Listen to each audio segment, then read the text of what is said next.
स्वामी को सदा मेरा स्मरण रहता है। मेरे प्रति उनके स्नेह का परिचायक है ये भोजन।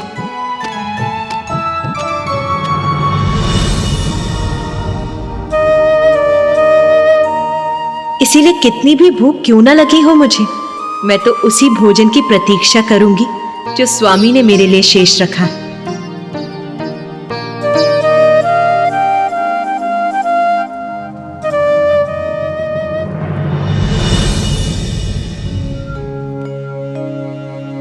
महादेव,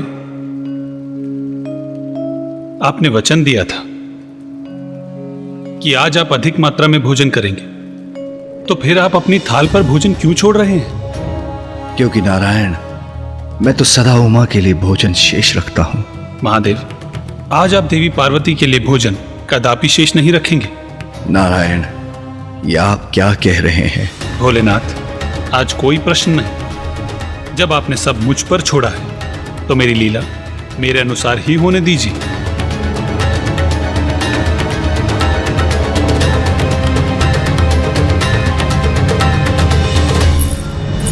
देवी सरस्वती, मैं आपके लिए कुछ और लेकर आऊं? मुझे क्षमा करना उमा, मैं विवश हूं।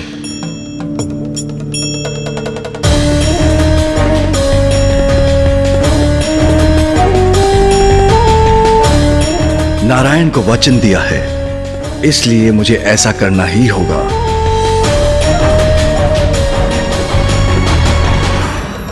मुझे ज्ञात है भोलेनाथ, आपको ऐसा करने में पीड़ा हो रही है, किंतु यह आवश्यक है।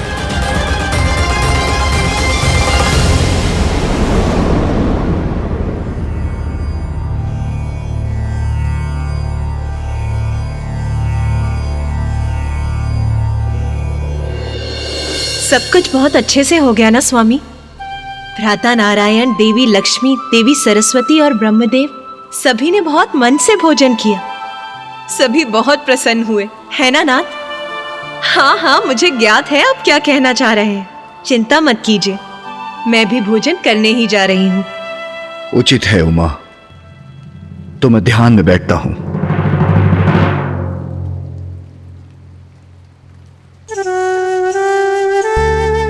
आप इन पात्रों को वहां रख दीजिए।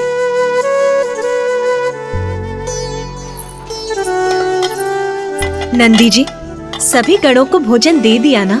जी माता, दे दिया है। और पशुओं को? माता, उन्हें भी भोजन दे दिया है। उचित है, तो नंदी जी अब आप भी भोजन कर लीजिए। उचित है माता। माता, सदैव के समान महादेव की थाली आपके लिए रख दी है, आप भी भोजन कर लीजिएगा। जी।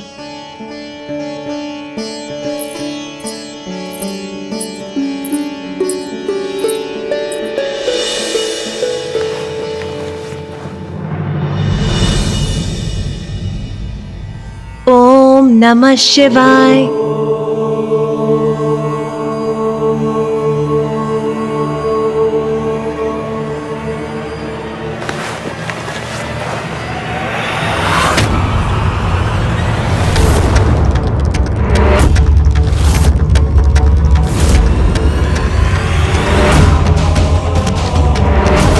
इतना स्वादिष्ट भोजन है कि मुझसे तो रुका ही नहीं जा रहा।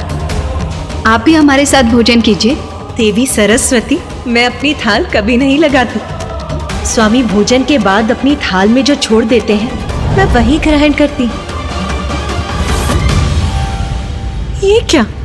स्वामी ने मेरे लिए कुछ भी शेष नहीं रखा। ये तो असंभव है। अवश्य नंदी जी से कोई भूल हुई होगी, उन्होंने यहाँ कोई और थाल रख दिया होगा।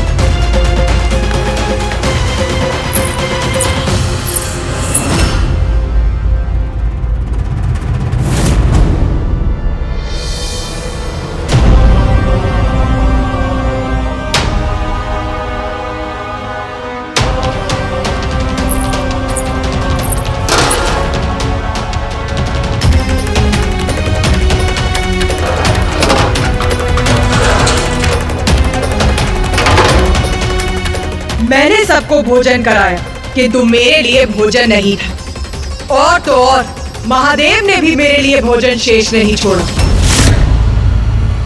मेरी भूख के कारण मेरा क्रोध अपने चरम पर था।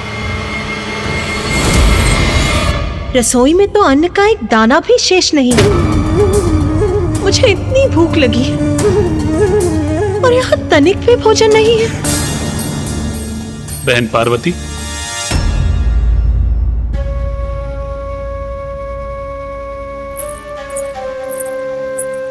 भ्राता नारायण, आप यहाँ? हाँ, मुझे आपकी चिंता हो रही थी। आपने हम सबको इतना स्वादिष्ट भोजन करवाया, किंतु स्वयं कुछ नहीं खाया।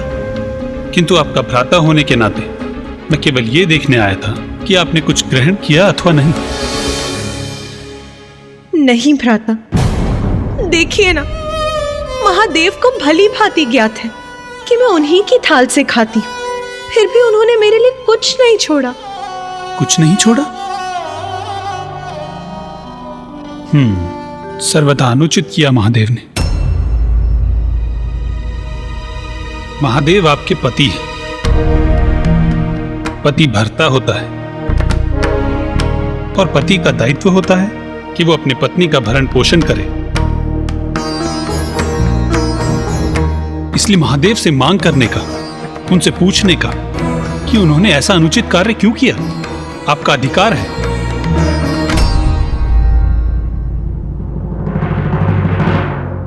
एक पत्नी अपने पति के लिए सर्वस्व निछावर कर देती है। आपको स्मरण है ना कि देवी लक्ष्मी ने मुझसे पूर्व भोजन ग्रहण करने से मना कर दिया था। आपने इतना सब कुछ किया, किंतु महादेव ने यह सुनिश्चित किए बिना कि आपने भोजन किया अथवा नहीं, वो ध्यान में चले गए। सर्वथा अनुचित किया महादेव ने। एक पति का दायित्व होता है कि वो अपनी पत्नी का भरण पोषण करे, और यदि महादेव ने अपना दायित्व नहीं निभाया तो उनसे क्रोधित होने का, उनसे प्रश्न पूछने का पूर्ण अधिकार है आपका।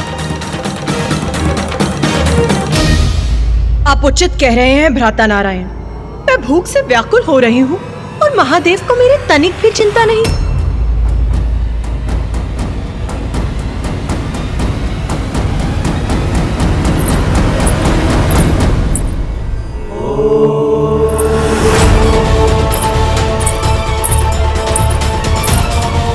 मेरे लिए भोजन क्यों नहीं छोड़ा स्वामी?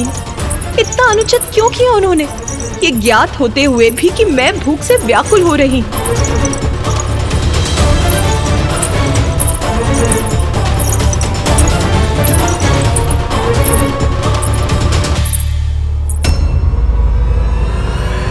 ये क्या नाथ, मुझे आपके पत्नी को भोजन का एक निवाला भी प्राप्त नहीं हुआ और आप यहाँ निश्चिंत होकर ध्यान मग्न बैठे हैं। आपने भोजन के लिए सभी अतिथियों को आमंत्रित किया, जिसकी सारी व्यवस्था मैंने की, उनके लिए भोजन पकवाए, और मुझे तनिक भी भोजन प्राप्त नहीं हुआ। और इससे अनभिज्ञ यहाँ शांति पूर्वक आप ध्यान कर रहे हैं।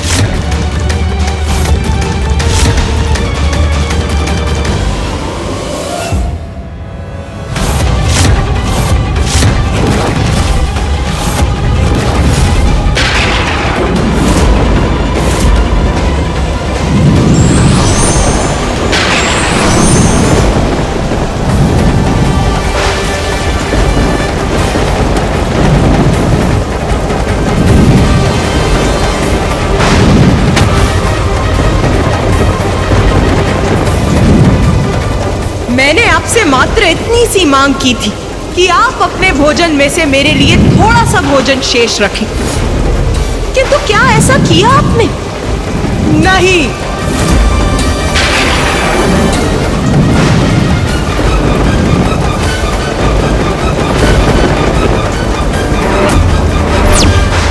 आपकी पत्नी भूखी है नाथ, मैं आपके आहार का पूर्ण ध्यान रखती हूँ, किंतु क्या आप भी ऐसा करते हैं? उत्तर दीजिए, मुझे भोजन कौन कराएगा?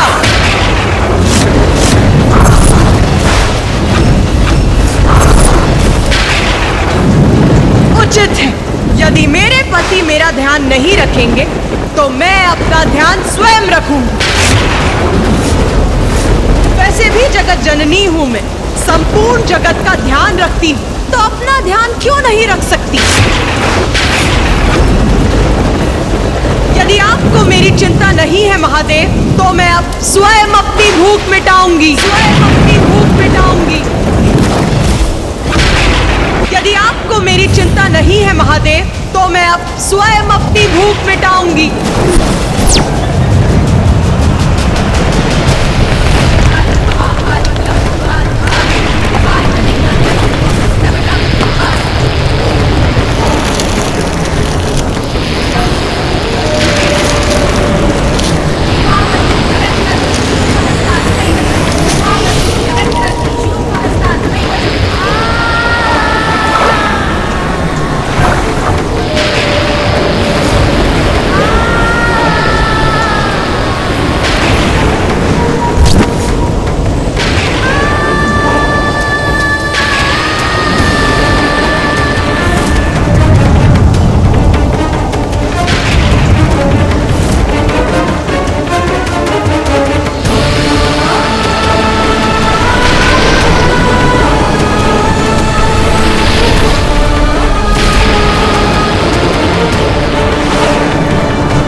कमलनयनां रत्नसिंहासनस्थां भक्ताभीष्टप्रदात्रीं सुरनिकरकरां सेव्यकञ्जाञ्जुयुग्मां नीलाम्बोजां सुखान्ति।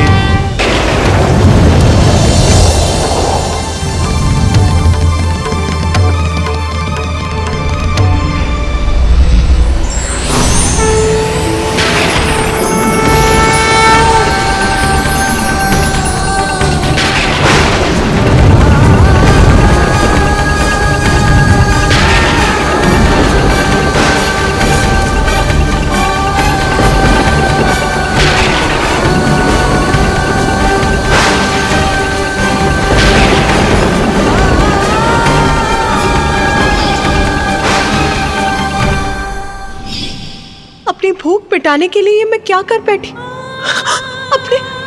अपने स्वामी को ही निकल गई।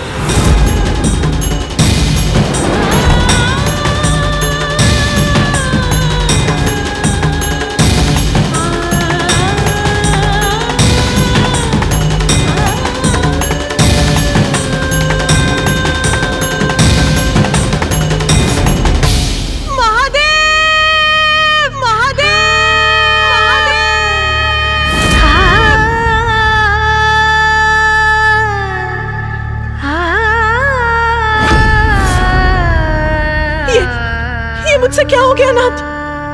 आपके बिना तो मैं कुछ भी नहीं हूँ।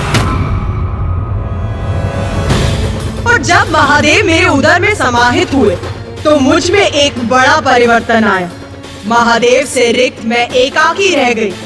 मेरे समस्त आभूषण, सजग रेशमी वस्त्र आदि क्षीण हो गए और मैं हो गई कठोर, निर्मम, तटस्थ। और फिर जब मुझे समझ आया कि मैं क्या कर बैठी हूँ, तो मैं अपने ही अपराध बोध से ज्वलित हो उठी और पश्चाताप की उस अग्नि से मेरा तन वाष्प बन उठा।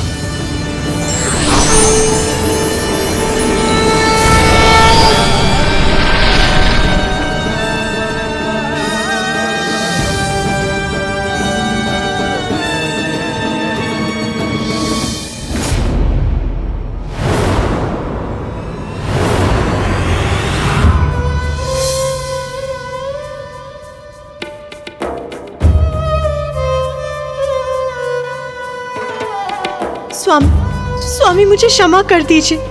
मुझे ज्ञात नहीं क्रोधवश में ये क्या कर बैठी। मुझे क्षमा कर दीजिए। उमा, आपको क्षमा याचना करने की कोई आवश्यकता नहीं। क्योंकि जो भी हुआ वो सब नारायण, ब्रह्मदेव और मेरी लीला का ही परिणाम था। उमा, आप जगत जननी हैं, इसलिए सभी जीवों के प्रति आपको बहुत स्नेह है। इसीलिए अभी तक आपकी महाविद्या स्वरूप सृजन और पालन हेतु प्रकट हुए, किंतु अपनी संतानों को दंडित करने के लिए अपनी संतानों का मोह नहीं त्याग सकी आप, क्योंकि आप एक मां, एक पत्नी, एक सखी और एक बहन हैं। इन सभी संबंधों के मोह के कारण दंड देना आपके लिए कठिन हो जाता है, किंतु आपके इस रूप में अपनी भावनाओं को तजकर आप न्याय करने में असमर्थ नहीं रहेंगी। किंतु प्रभु, मेरे प्रत्येक रूप में आप मेरे साथ रहते हैं। ये मेरा प्रथम रूप है जिसमें मुझे आपका सानिध्य नहीं प्राप्त हुआ। क्या इसीलिए इतनी कठोरता उत्पन्न हो गई मुझ में? भले ही आपका मोह मात्र मेरे लिए ही हो, किंतु उससे आपकी निर्णय क्षमता पर प्रभाव पड़ेगा ही। इसलिए आपके इस रूप में आप पुरुष शून्य होंगी, अर्थात मैं आपके साथ नहीं रहूंगा, क्योंकि इस रूप में आपकी आसक्ति मात्र न्याय के प्रति हो सकती है। जो न्याय करता है उसका किसी भी मोह अथवा संबंध से प्रेरित और प्रभावित होना उचित नहीं। उमा, आप अपने इस रूप में संसार को बुरे कर्मों के फलस्वरूप अकाल, महामारी, दुख, कलेश आदि का दंड देंगी। आपके इस स्वरूप में आप धूम्र बनकर भी प्रकट होंगी, इसलिए संसार आपके स्वरूप को धूमावती के नाम से जानेगा।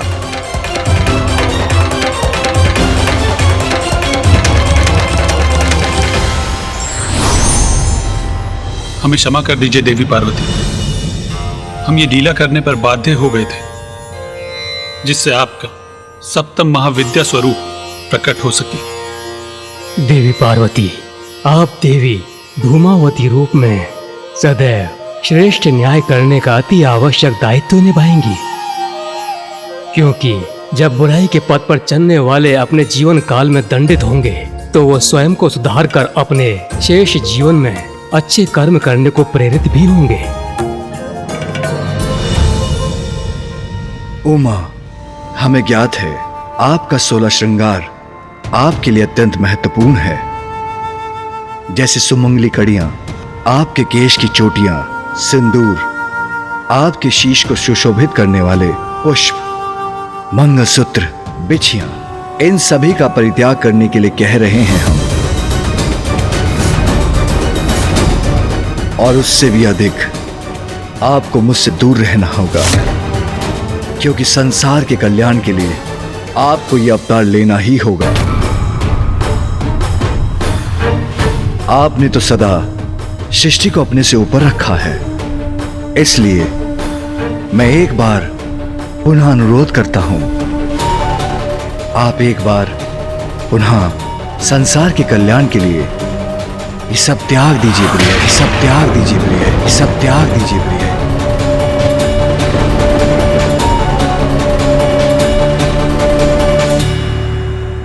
स्वामी, आप मुझे जिस विरक्त और दारुण अवतार को धारण करने के लिए प्रेरित कर रहे हैं वो मेरे लिए सरल नहीं है, किंतु यदि संसार के कल्याण के लिए आप हलाहल विष का पान कर सकते हैं तो मैं भी अपनी संतानों की भलाई के लिए ये अवतार धारण करने का प्रयास करूंगी।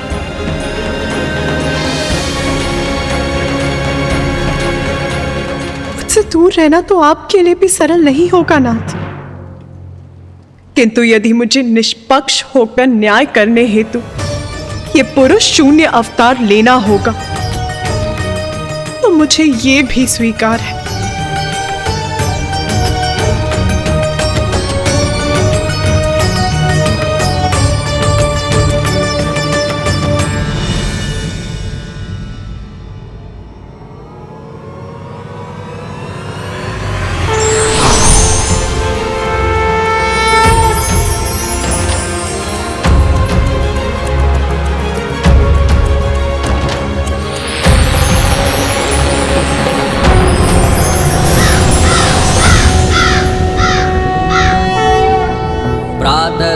स्यात्कमारि कुसुमकलिकया जापमाला जयन्ती मध्याह्ने प्रौढरूपा विकसितवदना चारुनेत्रा निशायां सन्ध्यायां वृद्धरूपा गलितकुचयुगा मुण्डमालां वहन्ति स देवी देवदेवी त्रिभुवनजननी कालोकपातु युष्मा।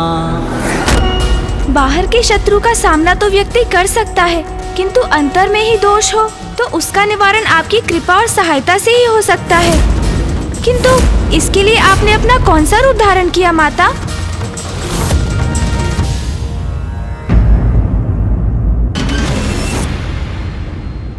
महादेव को निकलने के बाद मुझे इतनी ग्लानि हुई कि मेरा सारा शरीर झुलस उठा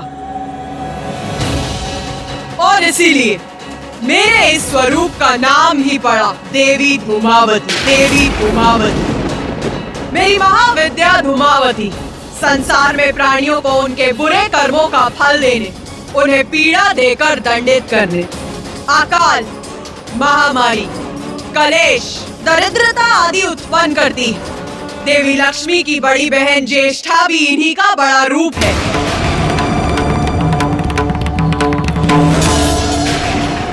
हाँ, उचित है। माता ज्येष्ठा से तो मैं भी परिचित हूँ माता।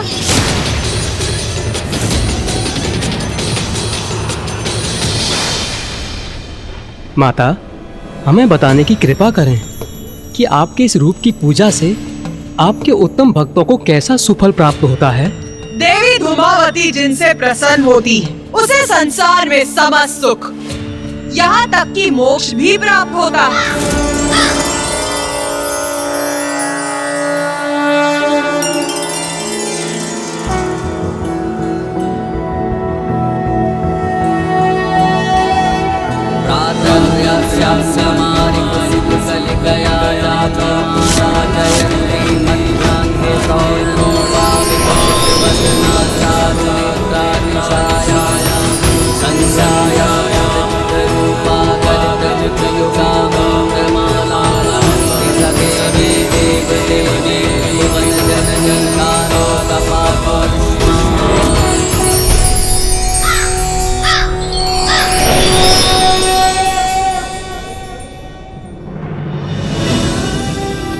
माता, पृथ्वी, सूर्य, प्रकृति, भुवन, मृत्यु और सभी प्राणियों को उनके जीवन में भी और मृत्यु के उपरांत भी उनके कर्मों का उचित फल प्राप्त होने का अर्थ यही है ना कि अब सृष्टि में पूर्णता आ चुकी थी।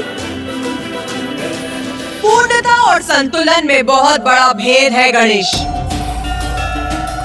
तुम्हारी क्या मान्यता है? क्या तुम्हारे अनुसार सृष्टि अभी संतुलित है?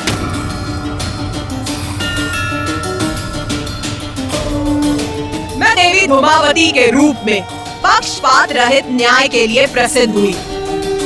मैं मनुष्यों को उनके बुरे कर्मों के लिए दंडित तो कर रही थी, किंतु क्या ये उचित नहीं था कि मैं उन्हें उचित मार्ग पर चलने के लिए भी प्रेरित करूं? क्योंकि यदि किसी से एक भूल हो गई तो इसका अर्थ ये नहीं है कि वो मनुष्य बुरा है। बुराई को त्याग कर अपने भीतर सुधार लाने का एक अवसर तो सबको प्राप्त होना ही चाहिए। और कभी कभी मनुष्यों को सुपथ पर लाने के लिए मुझे उनके भ्रांतियों को नष्ट करने हेतु शत्रु बुद्धि नाशनी बनकर उस स्रोत को ही नष्ट करती है जहाँ से प्राणी अनुचित शब्द उच्चारित करता है। शत्रु बुद्धि नाशनी? मैं समझा नहीं माता। अवश्य समझोगे गणेश, किंतु उसके पूर्व तुम्हें मेरी अष्टम महाविद्या स्वरूप देवी बगलामुखी से परिचित होना होगा। देवी बगलामुखी? आपकी अष्टम महाविद्या स्वरूप माता?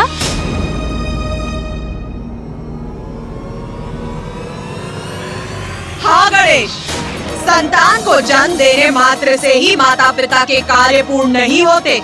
संतान को अच्छे संस्कार देना भी माता पिता का ही कर्तव्य होता है। अपने देवी धूमावती स्वरूप में मैं अपनी संतानों को उनके बुरे कर्मों के लिए दंडित अवश्य कर रही थी, किंतु उन्हें अच्छे संस्कार देना भी मेरा ही दायित्व है गणेश।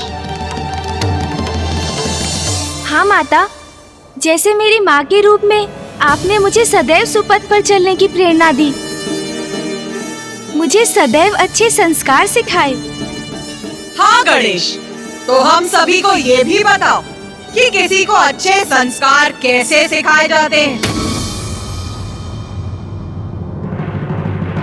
बात के लिए छोड़ा हुआ कार्य कभी पूर्ण नहीं होता। लक्ष्य प्राप्ति के लिए तो अनेक चुनौतियों से संघर्ष कर उन पर विजय पानी होती है पुत्र। उसके बिना कभी सफलता प्राप्त नहीं होगी। और चुनौतियां तो कठिनाइयों का रूप लेकर ही प्रस्तुत होती हैं। कठोर साधना से साध कर ही उन्हें सरल बनाया जा सकता है पुत्र। इतना स्मरण रखना पुत्र, जो स्वयं को पहचानने में असमर्थ हो जाते हैं वो जगत में अपनी कोई पहचान नहीं बना पाते। उसे उचित ज्ञान देकर माता। हाँ गणेश, जिस प्रकार अपने देवी पार्वती रूप में मैंने तुम्हें अच्छे संस्कार और ज्ञान दिया, उसी प्रकार अब मैं अपने देवी बगलामुखी स्वरूप में समस्त संसार को गूढ़ ज्ञान देने के इच्छुक थी। ज्ञान मात्र भौतिक ज्ञान तक ही सीमित नहीं है। मैं तो उन्हें वो ज्ञान भी देना चाहती थी जो उन्हें भगवान से जोड़ सके, उन्हें जीवन का उद्देश्य समझा सके, उन्हें औषधियों का ज्ञान दे सके ताकि वो स्वस्थ रहे, क्योंकि स्वस्थ तन में ही स्वस्थ आत्मा का वास होता है। तो माता, आपने माँ बगलामुखी का रूप लेकर सभी को ये ज्ञान सिखाया? मात्र उतना ही नहीं गणेश, मेरे इस रूप में संसार में प्रकट होने के पीछे एक बहुत बड़ा कारण है। कारण? माता, क्या है वो कारण?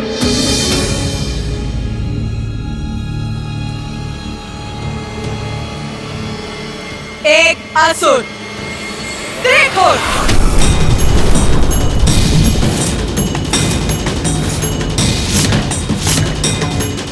त्रिकुर नामक असुर?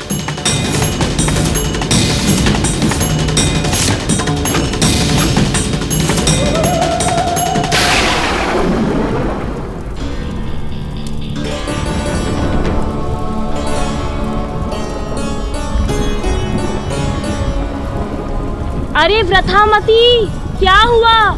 कुछ दिखाई दिया क्या? नहीं दिखाई दिया। अर्थात क्या दिखाई देना चाहिए मुझे? यही कि हमारे स्वामी की तपस्या संपन्न हुई कि नहीं? नहीं हुई दुर्मुखा। स्वामी अब तक अपने तप में लीन है और इतने समय से उनके तप के संपन्न होने की प्रतीक्षा में इस निर्जन स्थान पर स्थित हैं हम। ज्ञात नहीं और कितने समय तक ऐसे ही रहना होगा हमें।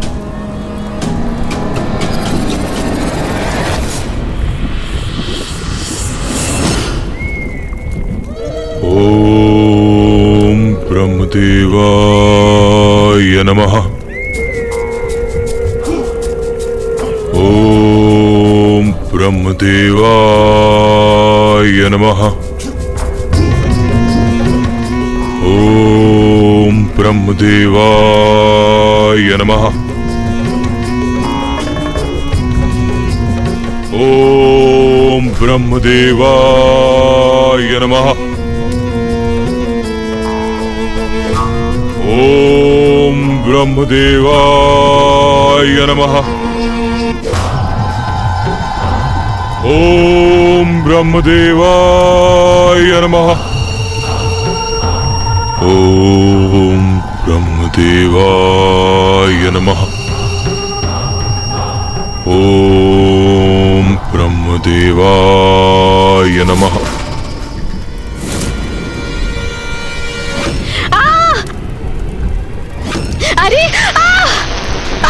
अरे व्रथामती!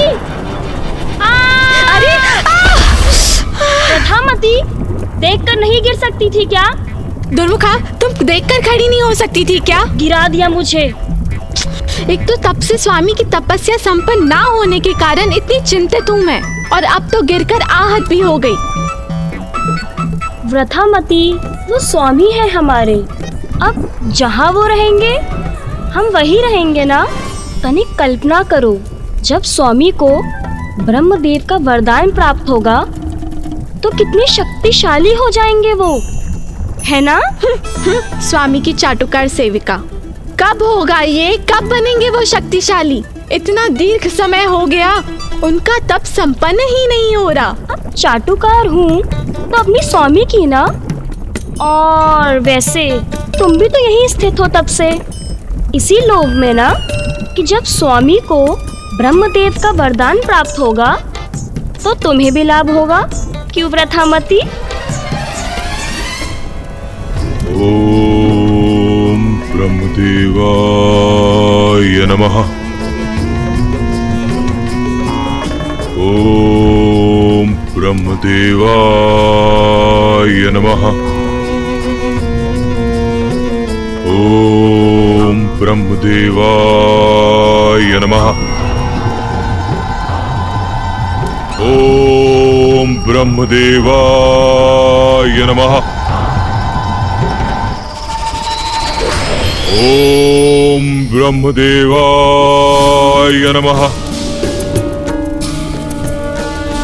ओम ब्रह्मदेवाय नमः। ओम ब्रह्मदेवाय नमः। ओम ब्रह्मदेवाय नमः।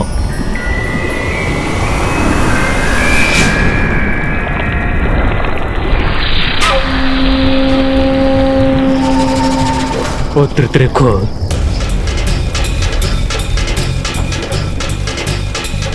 तप में होने वाले मेरे कष्ट दूर हो गए, अर्थात संपन्न हुआ मेरा तप।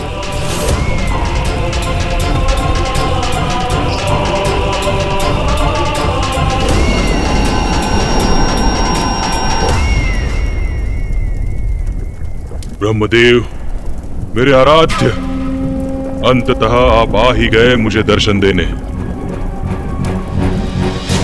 प्रतीत होता है स्वामी का तप समाप्त हुआ। हाँ, ब्रह्मदेव प्रकट हुए। अब देखते हैं स्वामी को क्या वरदान प्राप्त होता है। पुत्र त्रिखुर, मैं तुम्हारी तपस्या से प्रसन्न हुआ। प्रसन्न तो आपको होना ही था ब्रह्मदेव। अत्यंत कठोर तप जो किया है मैंने, अब आप आ ही गए हैं तो मेरी दो बातें सुनिए। एक, इतने वर्षों के घोर तप का उचित परिणाम चाहिए मुझे, और दो, मृत्यु से मुक्ति अर्थात अमरत्व का वरदान चाहिए मुझे। पुत्र त्रिखुर, अमृत्यु का वरदान देना तो सृष्टि के नियमों के विरुद्ध है। ये मैं तुम्हें नहीं दे सकता।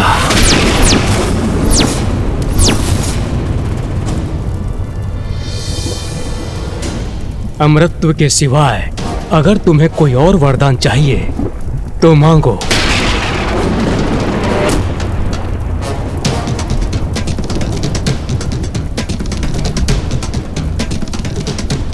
मुझे ज्ञात था मुझे कि ऐसा ही कुछ कहेंगे आप। कोई बात नहीं, अमरत्व नहीं दे सकते आप तो उसके अतिरिक्त जो कुछ भी मैं मांगूंगा वो मुझे अवश्य देंगे, ऐसा वचन दीजिए आप।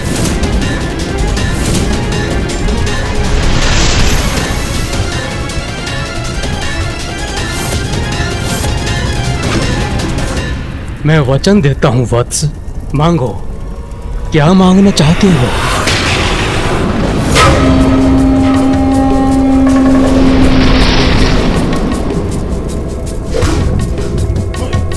पुनः दो बातें हैं ब्रह्मदेव। दो वरदान चाहिए मुझे आपसे। एक, ब्रह्मांडीय बवंडर उत्पन्न करने की शक्ति, और दो, इस संसार की कोई भी विद्या, कोई भी शक्ति मुझे क्षति न पहुंचा सके। स्मरण रहे ब्रह्मदेव,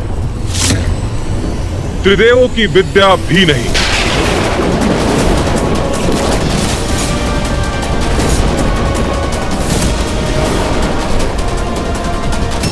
ब्रह्मांडीय बवंडर, ऐसी शक्ति का कहाँ प्रयोग करोगे तुम?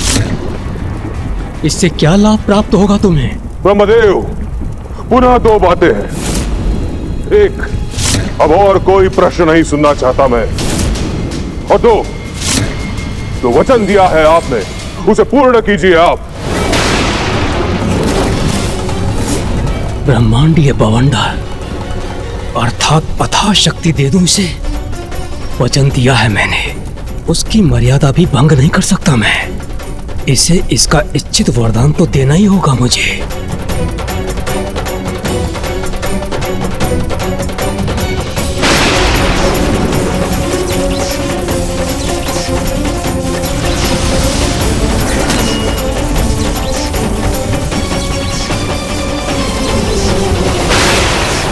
तथास्तु, तथास्तु, तथास्तु।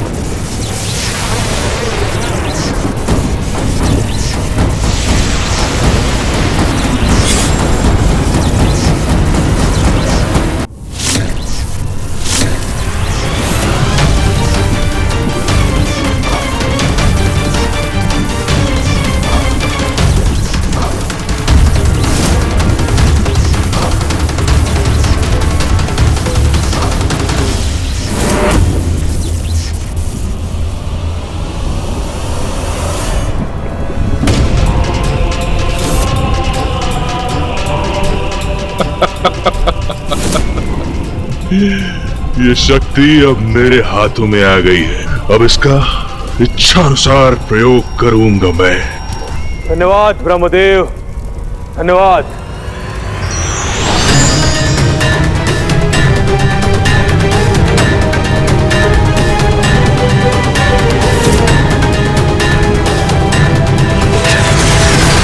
प्रणाम स्वामी। बधाई हो स्वामी, आपका तप सफल हुआ। स्वामी, ब्रह्मदेव ने आपको वरदान दे ही दिया। स्वामी, मैं ना आपकी निष्ठावान सेविका हूँ, कब से यहाँ आपकी प्रतीक्षा में स्थित हूँ और आज मेरी प्रतीक्षा सफल हुई प्रभु। मैं भी प्रभु, यह अकेली नहीं थी यहाँ, मैं भी यहाँ प्रतीक्षा कर रही थी।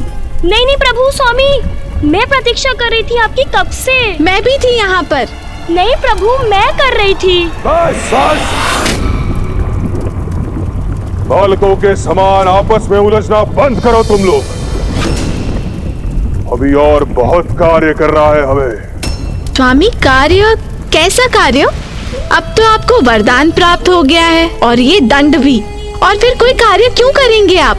हाँ स्वामी। दो कार्य कर रहे हैं हमें। एक, संपूर्ण सृष्टि पर अपना प्रभुत्व स्थापित करना, और दो, सृष्टि के सम्राट पद पर मेरा आसीन होना।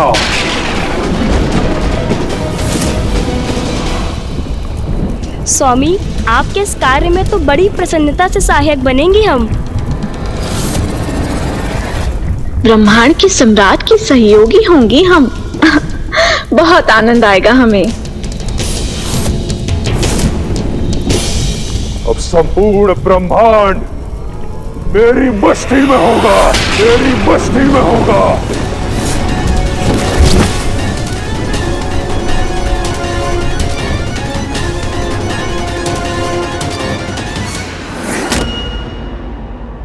मुझे ज्ञात था माता, असुर प्रवृत्ति ऐसी ही होती है।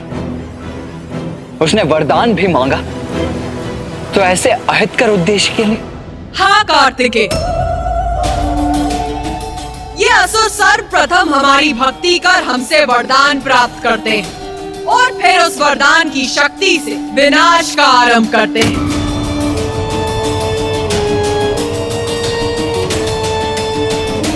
त्रिखुर भी यही करना चाहता था, वो समस्त ब्रह्मांड का अधिपति बनना चाहता था। असुर राज त्रिखुर की जय! असुर राज त्रिखुर की जय! असुर राज त्रिखुर की जय! असुर राज त्रिखुर की जय! असुर राज त्रिखुर की जय! असुर राज त्रिखुर की जय! असुर राज त्रिखुर की जय! असुर राज त्रिखुर की जय! असुर राज त्रिखुर की जय! असुर राज त्रिखुर की जय! असुर राज त्रिखुर के, असुर राज त्रिखुर के, असुर राज त्रिखुर के। मेरे असुरों, दो बातें। एक, मेरे हाथ में ये अपार शक्ति का स्रोत, स्वयं ब्रह्मदेव द्वारा दिया गया दंड। और दो, इस दंड की शक्ति से मैं अपने सभी विरोधियों को प्रताड़ित और दंडित करूंगा।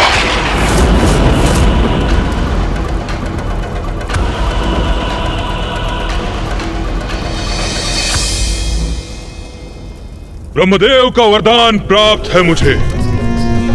अब कोई भी हमारे मार्ग में बाधा नहीं बन सकता।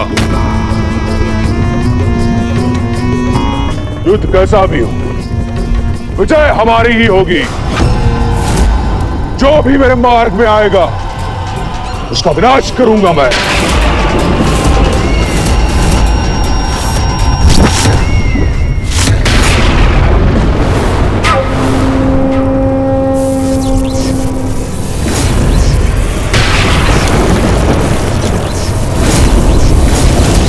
ब्रह्मांडीय बवंडर से मैं त्रिदेवों को इतना अधिक विवश कर दूंगा कि वो मेरे समक्ष आकर नतमस्तक हो जाए।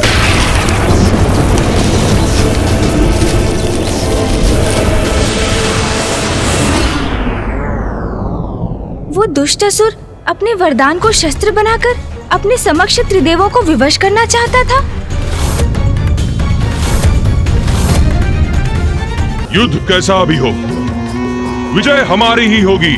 जो भी मेरे मार्ग में आएगा उसका विनाश करूंगा मैं और बनूंगा संपूर्ण ब्रह्मांड का सम्राट।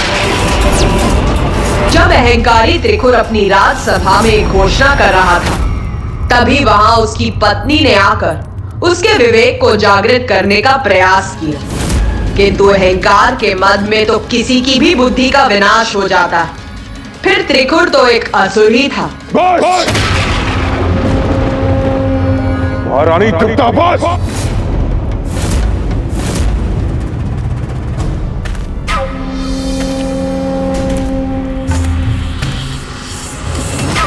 अब केवल दो ही बातें संभव है।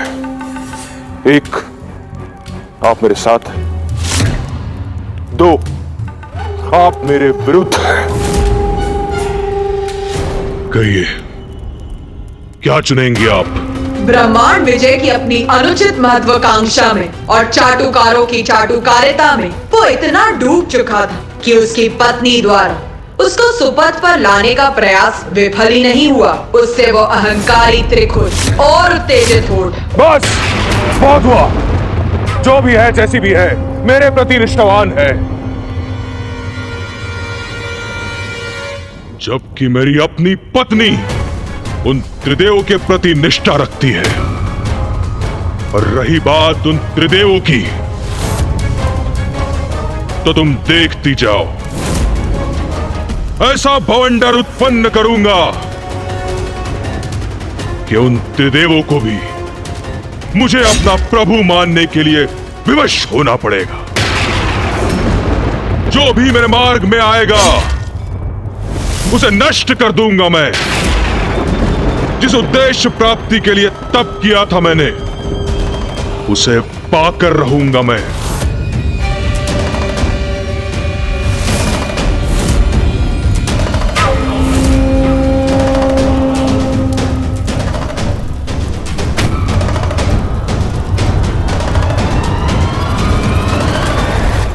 प्रभु, आपके यहाँ आने का क्या प्रयोजन है?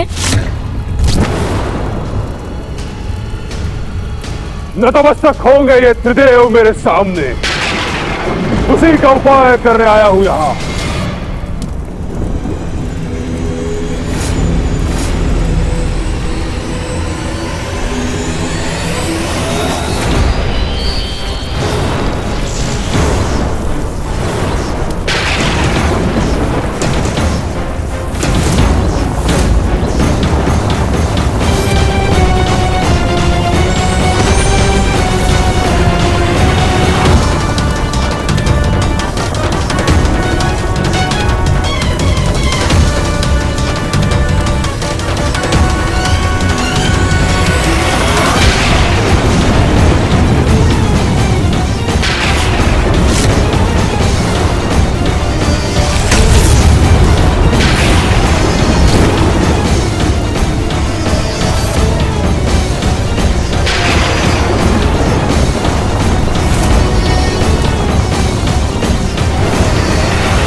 अद्भुत है प्रभु की शक्ति।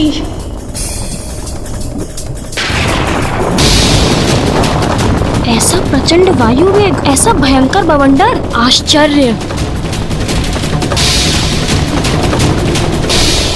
प्रभु, मैं कुछ समझी नहीं। इस बवंडर के प्रभाव से त्रिदेव आपके समक्ष झुकने पर क्यों विवश हो जाएंगे? सब स्पष्ट हो जाएगा दुर्मुखा, तो बस देखती जाओ।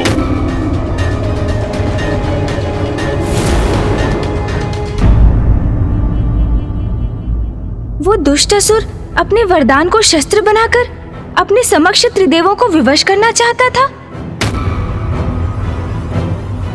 अवश्य दुस्साहस का उचित दंड भी प्राप्त हुआ ही होगा उस दुष्ट को।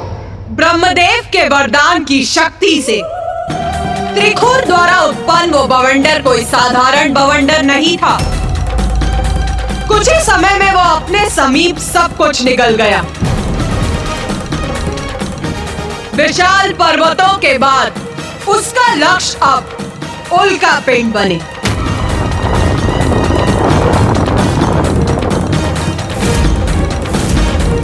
किंतु उस बवंडर की शक्ति अब कम होने के स्थान पर बढ़ती ही जा रही थी और एक समय ऐसा आया जब वो अपनी ओर ग्रहों को भी खींचने लगा।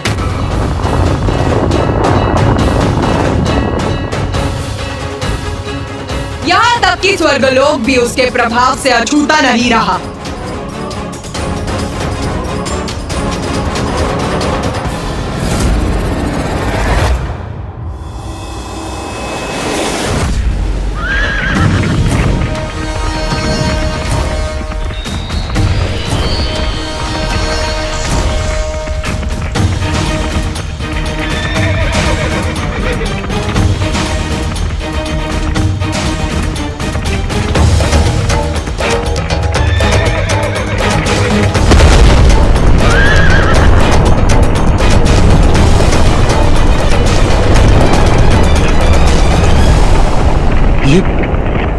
ये कैसी तीक्ष्ण, कर्णभेदी और भयानक ध्वनि थी।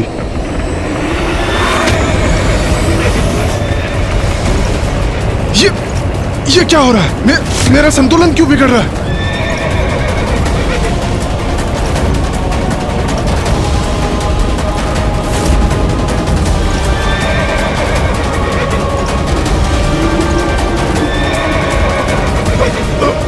ये क्या हो रहा है? मुझे ऐसा प्रतीत क्यों हो रहा है कि कोई प्रचंड शक्ति मुझे पीछे की ओर खींच रही है।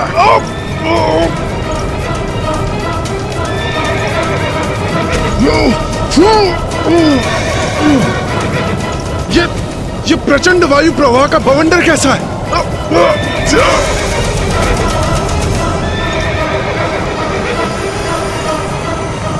मेरा दिव्य रथ कंपित कर दिया इस बवंडर ने। अश्वराज, संभालिए अपने आप को, संतुलन बनाए रखिए।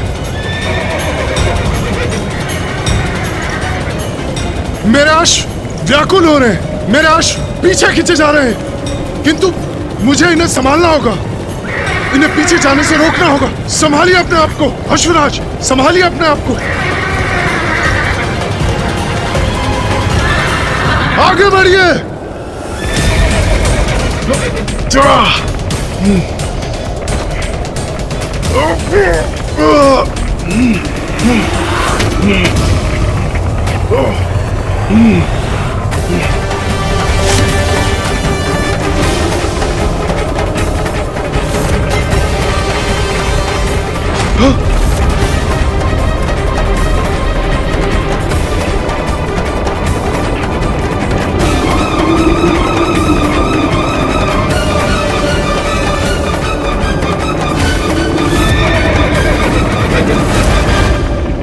पृथ्वी से निम्न सभी सप्तलोक इस बवंडर के कारण संकट में हैं।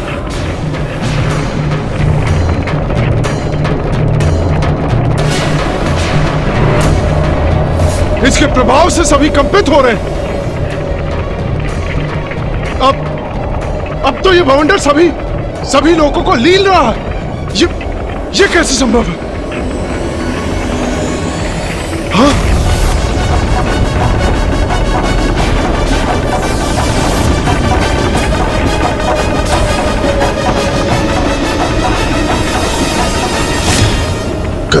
रसातल ही है इस बवंडर का स्रोत, किंतु ज्ञात नहीं इसे उत्पन्न किसने किया, क्यों किया। इसे शीघ्र रोकना होगा हमें, अन्यथा इस प्रकार तो ये बवंडर पृथ्वी और स्वर्गलोक के साथ सभी लोकों और ग्रहों को लील जाएगा। मुझे अभी इंद्रदेव और अन्य देवताओं को सूचित कर इसे थामने का उपाय ढूंढना चाहिए। आगे बढ़िए अश्वराज, आगे बढ़ते रहिए।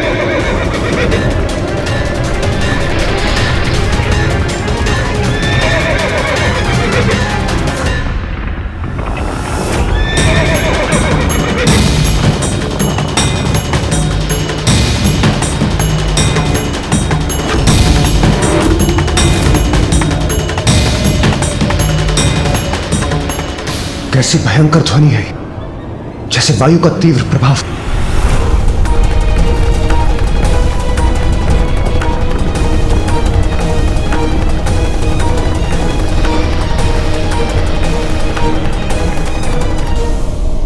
अब ये भूकंप कैसा, क्या कारण हो सकता है इसके पीछे?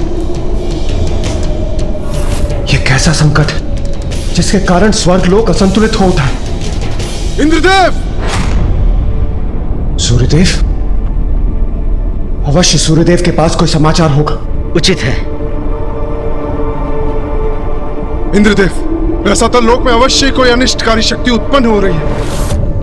आपसे पूर्व मैंने भी उसका अनुभव किया है। प्रातः जब मैं अपने लोक से निकल रहा था तो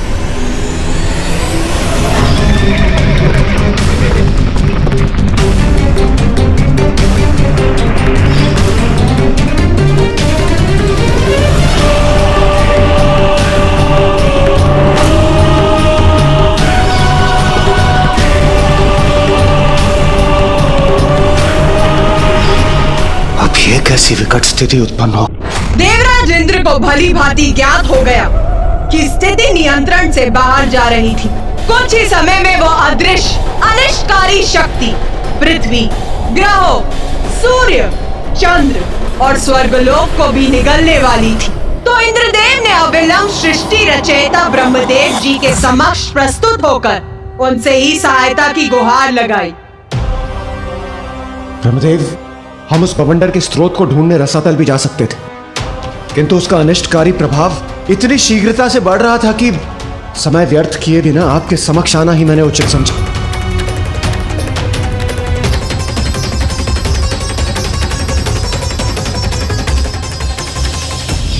दो वरदान चाहिए मुझे आपसे। एक, ब्रह्मांडीय बवंडर उत्पन्न करने की शक्ति, और दो, इस संसार की कोई भी विद्या, कोई भी शक्ति मुझे एक क्षति न पहुंचा सके। त्रिखोर, त्रिखोर।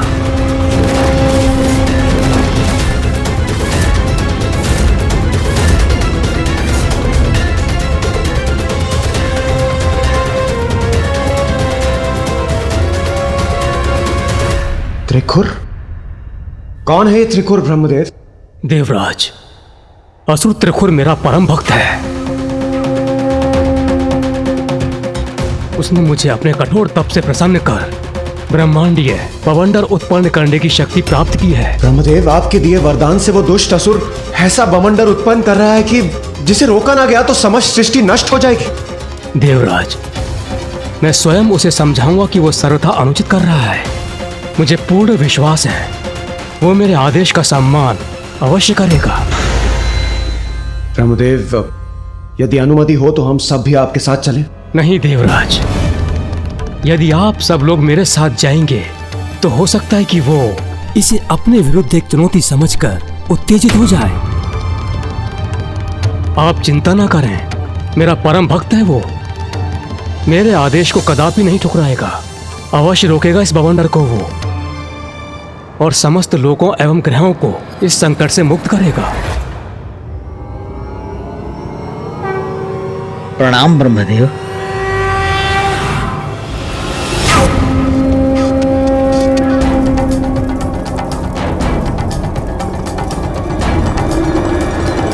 इतना भयंकर दृश्य उत्पन्न किया है मैंने, अब सभी मेरी अपार शक्ति से परिचित होंगे। त्रिखुर, त्रिखुर, त्रिखुर,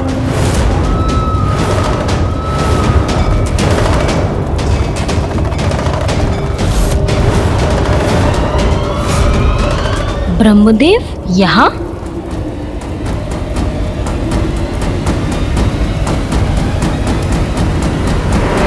त्रिखुर, ये क्या सर्वनाश करने पर तुले हो तुम? अभी रोको इसे। ओ ब्रह्मदेव, आप अतिशीघ्र प्रकट हो गए। आप इस बार समय नहीं लगा आपको आने में। और वो अन्य दो देव दिखाई नहीं दे रहे हैं। एक नारायण और दो महादेव।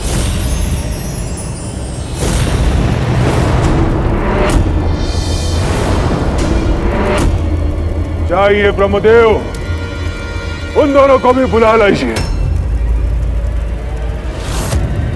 एक अत्यंत महत्वपूर्ण घोषणा करनी है मुझे आपके समक्ष।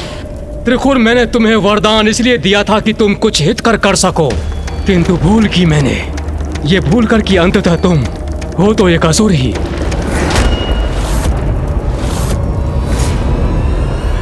ब्रह्मदेव, दो बातें हैं। एक, ये वरदान मैंने अपने घोर तप से प्राप्त किया है। आपने कोई भिक्षा नहीं दी है मुझे। और दो, इसके बाद मैं जो भी प्राप्त करूंगा वो तप से नहीं, वो भक्ति से नहीं, वो शक्ति से लूंगा। तप से नहीं, छीन कर लूंगा। पुनः दो बातें हैं ब्रह्मदेव।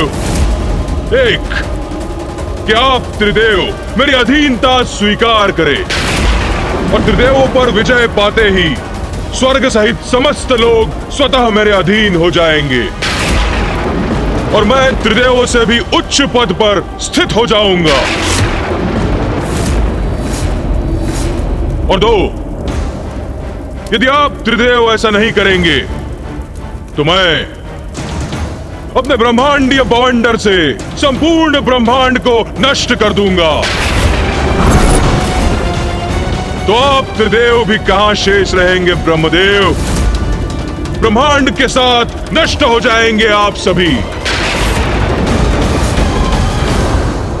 त्रिखुर, जो तुम चाहते हो असंभव है वो। ऐसा कभी भी नहीं होगा।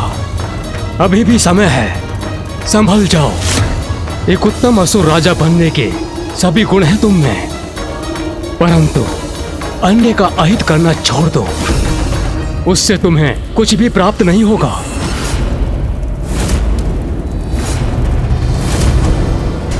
देखिए ना स्वामी, संकट में आए तो कितनी शीघ्र आकर कैसे उपदेश दे रहे हैं ब्रह्मदेव आपको। जब आप कठिन तपस्या कर कितने कष्ट सह रहे थे, तब कितना अधिक समय लगाया था इन्होंने प्रकट होने में, जिसके साक्षी तो हम भी हैं ना प्रभु। मुझे लगता है आप ऐसे नहीं मानेंगे ब्रह्मदेव। कदाचित मुझे आपको भी पाठ सिखाना ही होगा। उचित है ब्रह्मदेव। तो मैं आपको भी इस बवंडर के भीतर खींच लेता हूं। फिर अनंत काल के लिए आप भी इसी बवंडर में बंदी बने रह जाएंगे।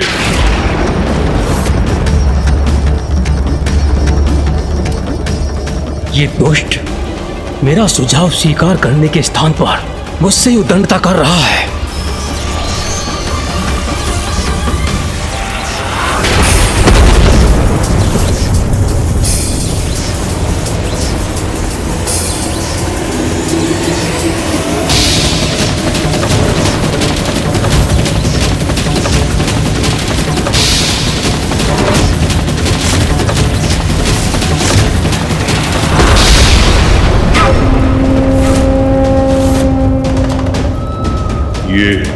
ये बाण का वार करने का दुस्साहस किसने किया?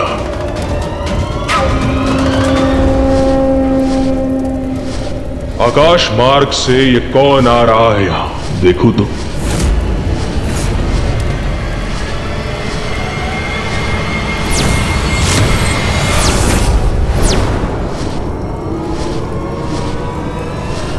नारायण,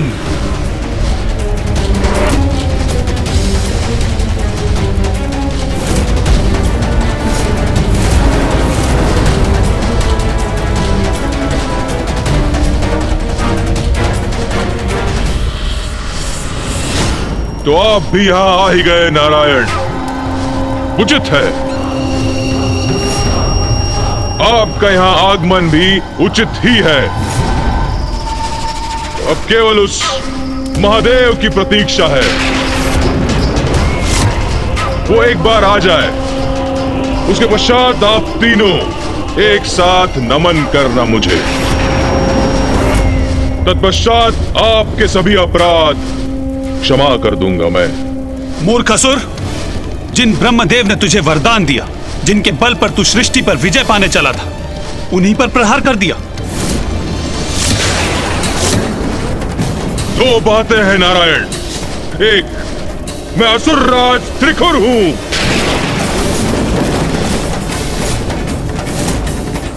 तो छल, कपट और पीठ पर वार करना तो मेरा स्वभाव है।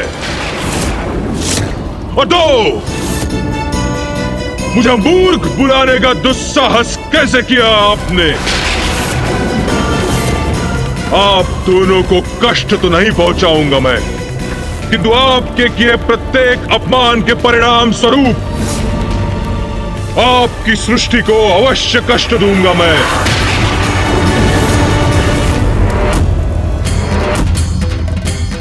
तो क्या पिताश्री वहाँ आए मामा जी और फूफा जी को बचाने के लिए?